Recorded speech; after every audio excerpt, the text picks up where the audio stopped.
Hello everyone, तो कैसे हैं आप सब। मैं वापस से आप सबका स्वागत करती हूँ बैंक फॉर श्योर पे। अगर आपने अभी तक इस चैनल को सब्सक्राइब नहीं किया है तो प्लीज़ आज ही सब्सक्राइब करें। सॉरी। आज मैं शेयर करना चाहती हूँ कि जब मैंने मेरी तैयारी शुरू की थी तो कैसे की थी। आई स्टार्टेड इन जून में, तो 7 to 8 मंथ्स का मैंने टाइम लिया था जिसमें मैंने प्री और मेंस दोनों की तैयारी की थी। तो फर्स्ट थिंग जो थी वो मेरी कंसिस्टेंसी थी।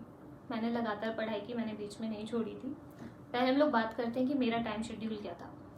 तो जब मैंने तैयारी शुरू की तब हमारे आरआरबी पीओ और क्लर्क के दोनों के नोटिफिकेशन आए थे। उस टाइम मैंने तैयारी शुरू की थी। तो सबसे पहले मैंने यूट्यूब से क्लासेस लेना शुरू किया था। आप चाहो तो अड्डा 247 से ले सकते हो, बैंकर से ले सकते हो, या फिर निमिषा बंसल मैम हैं, आशीष अरोड़ा सर हैं। आप किसी की भी क्लासेस ले सकते हो, पर ट्राई करो जिसका आपको समझ में आता है उसका लो। क्योंकि कई बार क्या होता है कि हम एक टीचर को फॉलो तो करने लग जाते हैं लेकिन कुछ दिनों बाद हमें उनकी चीज़ें समझ नहीं आ रही होती हैं। तो इसमें कोई बुराई नहीं है, आप लोग एक एक करके सबकी क्लासेस ट्राई करिए, जिसकी आपको बेटर लगती है उसे फॉलो करो। फिर मैंने अनअकैडमी का फ्री क्लासेस शुरू की थी। मैंने कोई सब्सक्रिप्शन नहीं लिया था। फर्स्ट मैंने फ्री क्लासेस वही इंग्लिश, मैथ्स और रीजनिंग तीनों को दी थी। तो जो मेरा टाइम शेड्यूल था वो कुछ इस तरीके से था। 6 to 7 मैं प्रीवियस डे के जो अपने एडिटोरियल होते थे वो लेती थी। मैंने तब डे टू डे नहीं शुरू किया था, प्रीवियस डे का एक एडिटोरियल। फिर मैं यूट्यूब से इंग्लिश की क्लास, देन फिर रीजनिंग, फिर मैथ्स की क्लास, तीनों एक एक क्लास लेती थी। उसके बाद मैंने एक मॉक देना शुरू किया था, जिसको मैं एनालिसिस में ज़्यादा टाइम नहीं देती थी। मैं सिर्फ ये देखती थी मैंने कहाँ गलती की और मुझे किस तरीके से पेपर आगे सॉल्व करूँ कि मुझे उस चीज़ में कम टाइम लगे, या फिर मुझे कहाँ पे स्पीड बढ़ाने की ज़रूरत है मेरी। ऑब्वियसली इंग्लिश में हमें एक्यूरेसी चाहिए, उस चीज़ को हम लोग स्पीड से कंपैरिजन नहीं कर सकते। उस मॉक के बाद मैं वापस से वही 3 क्लासेस जो अनअकैडमी पे मैं फ्री लेती थी, फर्स्ट इंग्लिश, देन मैथ्स, फिर रीजनिंग, उसके बाद एक और मॉक में इसलिए इतना जोर डाल रही हूँ क्योंकि मॉक के बिना आपकी प्रैक्टिस इम्पॉसिबल है। मॉक्स आप जितने ज़्यादा दे सकते हैं उतने ज़्यादा अच्छे हैं। आप लोग डिफरेंट सोर्सेज यूज़ कर सकते हैं। गाइडली ले लीजिए, स्मार्ट किडा ले लीजिए, टेक्स्ट बुक ले लीजिए, जो लेना है, ऑलिव बोर्ड, आपको जो अच्छा लगे आप उससे तैयारी शुरू कर सकते हैं। लेकिन दिन के 2 मॉक टेस्ट बहुत ज़्यादा इंपॉर्टेंट हो जाते हैं हमारे लिए। जब ये चीज़ें ख़त्म हुई थी तो जब मुझे किसी का समझ में आने लगा कि हाँ मैं इस टीचर को फॉलो कर सकती हूँ, तब मैंने अनअकैडमी से पेड कोर्स लिया था, जो कि मेरे IBPS PO के एग्ज़ाम के बाद, जो कि अक्टूबर 3 को था, उसके बाद मैंने लिया था क्योंकि तब मुझे मेंस की ज़रूरत थी। तो मैं ये सजेस्ट नहीं कर रही हूँ कि आप लोग पेड कोर्सेज मत लीजिए। मैं सिर्फ मेरी जर्नी जो रही मैं वो क्लियर बता रही हूँ आपको। तो अब कुछ लोग सोच रहे होंगे कि मैंने मतलब करंट अफेयर्स कब शुरू किए। तो मुझसे छोटी सी गलती हुई थी कि मैंने करंट अफेयर्स अपने साथ के साथ शुरू नहीं किए थे प्री के साथ। मैंने उन्हें मेंस के आने पर लिया था। मतलब 3 महीने के मैंने करंट अफेयर्स लिए थे, जो कि शायद मुझे नहीं करना चाहिए था, मुझे पहले से स्टार्ट करने चाहिए थे। तो मैं सजेस्ट यही करूँगी कि अभी से अपने करंट अफेयर्स स्टार्ट करिए, वही टीचर्स को फॉलो करिए। अगर नोट्स से पढ़ना चाहते हैं तो नोट्स से पढ़िए, PDF ले लीजिए, लेकिन करंट अफेयर्स अभी से स्टार्ट कर दीजिए। अब कुछ लोग होंगे जो सोच रहे होंगे कि मेंस की तैयारी हमें कब स्टार्ट करनी चाहिए। तो मैं बोलूँगी मेंस की तैयारी अभी से शुरू करो।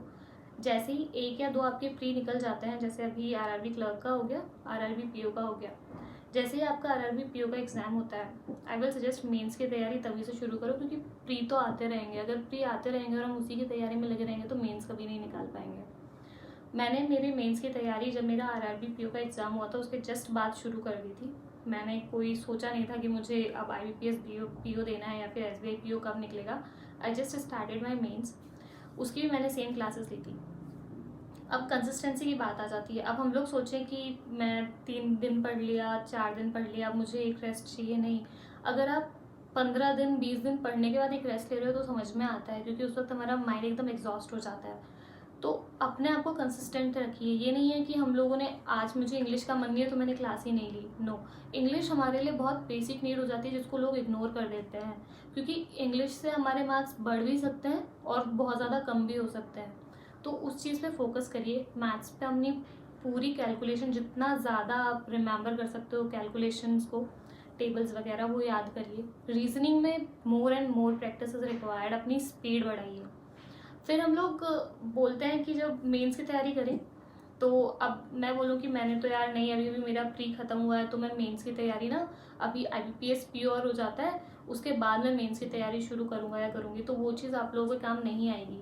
क्योंकि जैसे ही मेंस की तैयारी में आपको बहुत ज़्यादा टाइम रिक्वायर्ड होता है। अगर आप अभी से शुरू करोगे तो मेंस कवर होता जाएगा।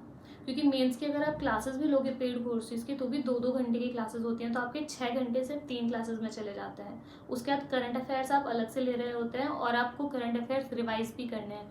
तो पीछे वाले करंट अफेयर्स का रिविजन और आज के करंट अफेयर्स, वो चीज़ हमारे कम से कम 9 घंटे लेके जाती है। और उसी में अगर आप एक मॉक देने बैठते हैं तो आपको 3 घंटे चाहिए मेंस के लिए। तो मैं यही सजेस्ट करूँगी कि अभी से क्लासेस, अगर प्रीवियस क्लासेस भी है ना, प्रीवियस भी लेना शुरू कर दीजिए जब आपका आरआरबी पीओ का पेपर हो जाए। क्योंकि जब मैंने मॉक्स देना शुरू किया था तो उस वक्त मुझे सिर्फ एक एक क्लासेस की ज़रूरत पड़ती थी, वो भी मैं अगर लेना चाहती थी तो। अदरवाइज मैं सिर्फ उन सर PDF प्रोवाइड करते थे, आई यूज टू सॉल्व इट, और मैं दिन के 3 मॉक्स देना प्रेफर करती थी, एक सुबह, एक दोपहर में और एक शाम को। या फिर शाम को नहीं हो पाता था तो मैं रात को एक मॉक ज़रूर देती थी 9 बजे से 12 बजे तक, जितना भी मुझे टाइम लगता था। बट हाँ, क्योंकि उस वक्त मेरे पास जो टाइम बचा था वो सिर्फ 10 या 15 दिन का था, जब मेरा IBPS PO का रिजल्ट आया था और SBI PO दोनों का कुछ ही दिनों में, ज़्यादा अंतर नहीं था। एक का 29 जनवरी को था और एक का 3 या 4 फेब को था। IBPS PO का 3 या 4 फेब को था मेरा एग्ज़ाम, और जो मेरा रिज़ल्ट आया था वो 18 जनवरी को आया था। मैंने मेरे मॉक टेस्ट की जो तैयारी शुरू की थी वो मैंने करी थी दिसंबर में। मैं उससे पहले सिर्फ क्लासेस लेती थी, उसके बाद मैंने मॉक टेस्ट देने शुरू किए। लेकिन हाँ, जितने ज़्यादा मॉक टेस्ट आप दे सकते हैं वो ज़्यादा बेटर रहेगा। अगर टीचर्स बोल रहे हैं कि आप 2 मॉक टेस्ट दे दीजिए वीक में, तो आई विल सजेस्ट गाइज कि 2 मॉक टेस्ट अगर देने से प्री निकल जाता है, मतलब प्री आप निकाल सकते हो, लेकिन मेंस का मैं नहीं बोल सकती, क्योंकि मैंने वो चीज़ फॉलो नहीं की कभी। खुद की स्ट्रेटेजी ही काम आती है। अगर आप लोग कोई और स्ट्रेटेजी फॉलो कर रहे हो तो अपने आप पे ध्यान दीजिए, किसी और के बोलने पे मत जाइए। इवन मेरे बोलने पे भी नहीं। अगर आप लोगों को लगता है कि मैं इस चीज़ से ज़्यादा बेटर कर सकता हूँ तो वही चीज़ ट्राई करिए। ये सिर्फ मेरी जर्नी है जो मैं आप लोगों के साथ शेयर कर रही हूँ। उसके बाद वही चीज़, जैसे मेरा रिजल्ट आया, मैंने मेंस पे मैं और ज़्यादा फोकस करने लगी। मॉक टेस्ट चल रहे थे उस वक्त, मैंने कोई क्लासेस नहीं दी, सिर्फ मैं करंट अफेयर्स की क्लासेस ले रही थी जब मेरा रिजल्ट आ गया था प्री का।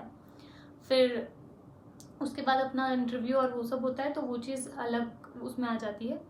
लेकिन अभी प्री में अगर आप ये सोच रहे हैं कि हम लोग को करंट अफेयर्स बाद में कर लूँगा, इंग्लिश पे ज़्यादा ध्यान नहीं दूंगा, ठीक है चल जाएगा, तो वो चीज़ नहीं होगी। मेंस की तैयारी साथ ही साथ शुरू करिए। मैं वापस से उसी चीज़ पे फोकस कर रही हूँ। मेरी एक ईयर की जो जर्नी है अभी SBI की, वो काफ़ी अच्छी रही है। तो आई विल सजेस्ट कि आप लोग भी ट्राई करिए जितना हो सकता है। और अगर कोई भी सजेशन या फिर आपको कोई और बात जाननी हो कि मेरा जो शेड्यूल या फिर जिस चीज़ से भी रिलेटेड, और वो चीज़ आप कमेंट सेक्शन में पूछ सकते हैं। और एक बेसिक चीज़ बताना चाहूँगी कि आप लोग जब बेसिक्स क्लियर कर रहे हैं अपने, तो उस वक्त अगर आप एक रजिस्टर मेंटेन कर रहे हैं तो उसमें कोई बुरी बात नहीं है, क्योंकि वो चीज़ हम लोग कभी भी वापस उठा के देख सकते हैं। बेसिक्स सबसे पहले क्लियर करिए, चाहे इंग्लिश हो, चाहे मैथ्स हो, या फिर रीजनिंग हो। इंग्लिश में अगर ग्रामर की भी क्लासेस ले रहे हो तो लीजिए, क्योंकि ग्रामर, कई बार अगर मुझे ग्रामर के बेसिक्स नहीं पता है तो मैं डायरेक्ट क्वेश्चंस पे जंप ऑन करूँ, वो भी चीज़ सही नहीं है। मैथ्स में भी बेसिक पहले पता होने चाहिए, उसके बाद मुझे ट्रिक्स पता होनी चाहिए कि ट्रिक्स क्या होंगी, अगर मैं इसको शॉर्टकट में कैसे सॉल्व कर सकती हूँ। क्योंकि मेंस में मुझे ट्रिक्स नहीं, बेसिक्स काम आता है मेरे। सेम विद रीजनिंग, पहले आराम से करने की कोशिश करिए, फिर उस पर ट्रिक्स लगाइए कि अच्छा ठीक है ये कैसे होगा। तो एक रजिस्टर मेंटेन करिए अपना, जस्ट फॉर प्री। उसके बाद मेंस में अगर आप कोई रजिस्टर फॉलो नहीं करते हैं या फिर कोई मेंटेन नहीं करते हैं तो कोई प्रॉब्लम नहीं है। मेंस में ज़्यादा फोकस करिए मॉक्स पे।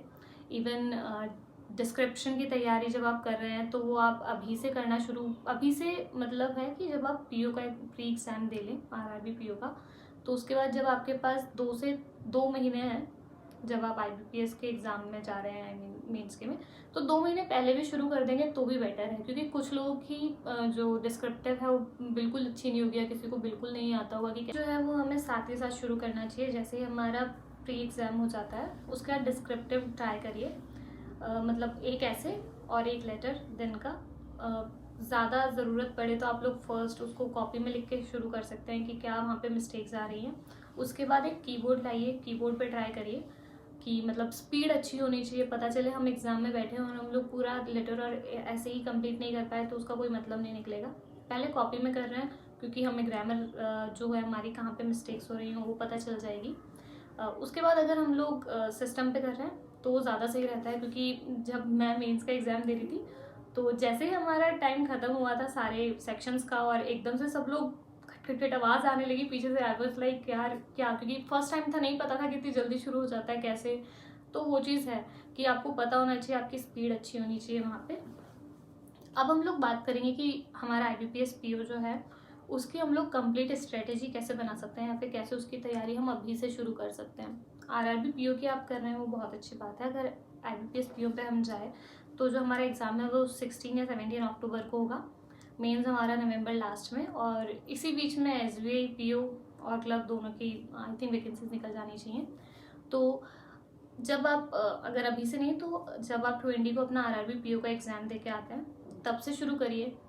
वही प्री प्लस मेंस की दोनों की क्लासेस लेनी है आपको अभी से। जो लोग एवरेज हैं या फिर जो लोग एवरेज से ज़्यादा हैं उन लोगों के लिए, बेसिक्स वालों के लिए वही पहले अपने बेसिक्स क्लियर करिए, उसके बाद दोनों पे जंप ऑन करिएगा। एक साथ करेंगे तो डीमोटिवेट हो जाएंगे, क्योंकि मेंस के एग्ज़ाम के जो क्वेश्चन हैं वो थोड़े से डिफ़िकल्ट होते हैं। तो वही चीज़, पहले इंग्लिश, मैथ्स और रीजनिंग की एक एक क्लासेस लीजिए अगर आप सही हैं तीनों चीज़ों में। करंट अफेयर्स ज़रूर लीजिए, एक एडिटोरियल जो कि मैंने आपको बताया था, क्योंकि हमारे RC जो होते हैं और क्लॉस टेस्ट होते हैं वो कई बार उसमें से आ जाते हैं, और most of the time IBPS PO और SBI PO में ये चीज़ देखी गई है कि हमारे वहीं से आते हैं RC और क्लॉस टेस्ट। तो उस चीज़ को स्किप मत करिए।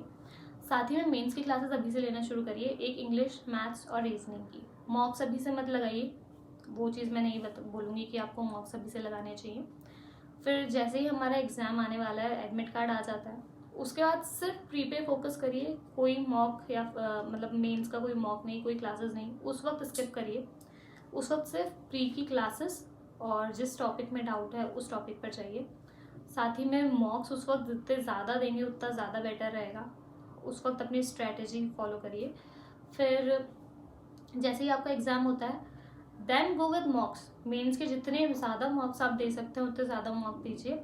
फिर ये मत सोचिएगा कि अब SBI PO का प्री और दे लेता हूँ या फिर SBI क्लर्क का प्री और दे लेता हूँ, उसके बाद मेंस की तैयारी करूँगा या करूँगी, क्योंकि वहीं पे हम लोग चीज़ें ख़राब कर लेते हैं। प्री ही क्लियर होता है, मेंस का आगे का पता ही नहीं होता कि कब तैयारी शुरू करनी है। और ये चीज़ मैं इसलिए बोल रही हूँ क्योंकि मैंने बहुत सी बार सुनी है लोगों से कि यार मेरा प्री क्लियर हो जाता है, मेंस क्लियर ही नहीं हो पाता। क्योंकि हम लोग तैयारी सोचते हैं कि प्री तो कर लें पहले, मेंस बाद में होता रहेगा, तो वो चीज़ नहीं होनी चाहिए आप लोगों की।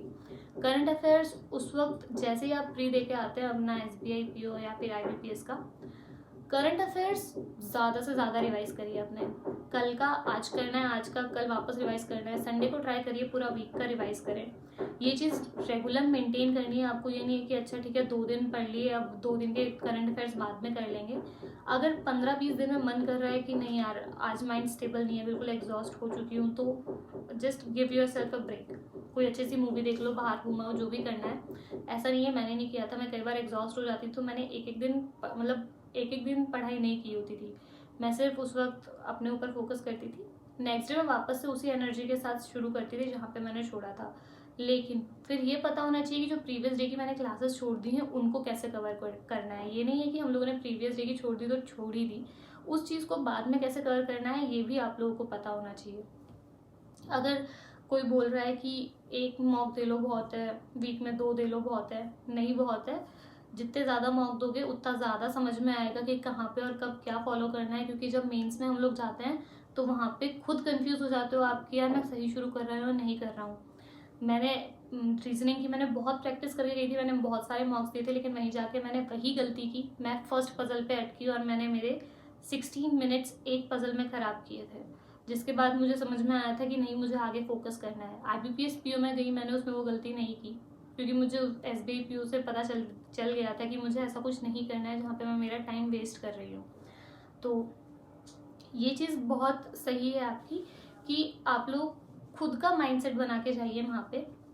साथ ही में जब आप डिस्क्रिप्टिव की प्रैक्टिस शुरू कर रहे हैं तो वो आप मेंस के 1 महीना पहले एटलीस्ट शुरू करिए। जिन लोगों को ज़्यादा ज़रूरत है वो 2 महीने पहले शुरू करिए। जिन लोगों को ज़्यादा समझ नहीं आ रहा है या फिर जिन लोगों के डिस्क्रिप्टिव ऐसे राइटिंग और लेटर राइटिंग ज़्यादा अच्छी नहीं है, वो लोग 2 महीने पहले शुरू करिए। और जिनकी अच्छी है वो 1 महीने पहले, लेकिन विथ कंटेंट। ये नहीं है कि हम लोग चीज़ें उसमें रिपीट कर रहे हैं। You should focus on the topic कि मुझे क्या टॉपिक दिया गया है, उसी चीज़ से रिलेटेड अगर हम बात करेंगे तो वो ज़्यादा बेटर रहेगा। तो वो चीज़ थोड़ा ध्यान रखिए। और इसके अलावा अगर आपको कुछ भी जानना हो तो आप लोग कमेंट सेक्शन में मुझसे पूछ सकते हैं। Thank you so much.